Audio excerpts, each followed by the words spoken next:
Nous y voilà, nous y sommes. Depuis 50 ans que cette tourmente menace dans les hauts fourneaux de l'incurie de l'humanité, nous y sommes. Dans le mur, au bord du gouffre, comme seul l'homme sait le faire avec brio, qui ne perçoit la réalité que lorsqu'elle lui fait mal. Telle notre bonne vieille cigale à qui nous prêtons nos qualités d'insouciance, nous avons chanté, dansé.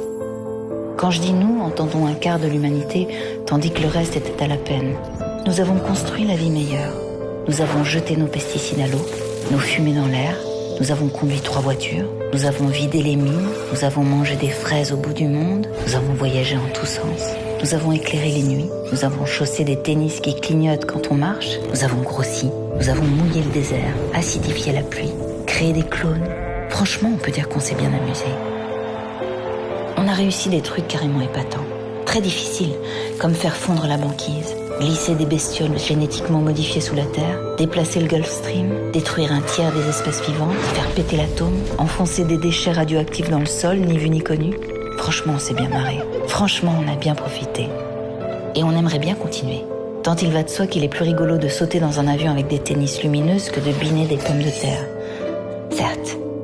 Mais nous y sommes, à la 3e révolution, qui a ceci de très différent des 2 premières, la révolution néolithique et la révolution industrielle pour mémoire, qu'on ne l'a pas choisie. On est obligé de la faire, la 3e révolution, demanderont quelques esprits réticents et chagrins. Oui, on n'a pas le choix. Elle a déjà commencé, elle ne nous a pas demandé notre avis.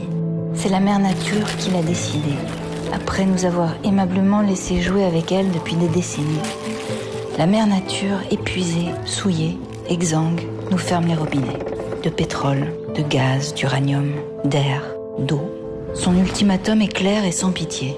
Sauvez-moi ou crevez avec moi. À l'exception des fourmis et des araignées qui nous survivront, car très résistantes, et d'ailleurs peu portées sur la danse. Sauvez-moi ou crevez avec moi. Évidemment, dit comme ça, on comprend qu'on n'a pas le choix. On s'exécute illico et même si on a le temps, on s'excuse, affolé et honteux. D'aucuns, un brin rêveur, tentent d'obtenir un délai, de s'amuser encore avec la croissance. Peine perdue. Il y a du boulot, plus que l'humanité n'en eut jamais. Nettoyer le ciel, laver l'eau, décrasser la terre, abandonner sa voiture, figer le nucléaire, ramasser les ours blancs, éteindre en partant, veiller à la paix, contenir l'avidité, trouver des fraises à côté de chez soi, ne pas sortir la nuit pour les cueillir toutes, en laisser aux voisins, relancer la marine à voile, laisser le charbon là où il est. Attention, ne nous laissons pas tenter.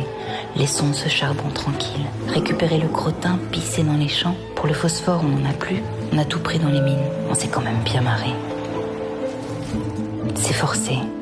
Réfléchir même. Et sans vouloir offenser, avec un terme tombé en désuétude, être solidaire.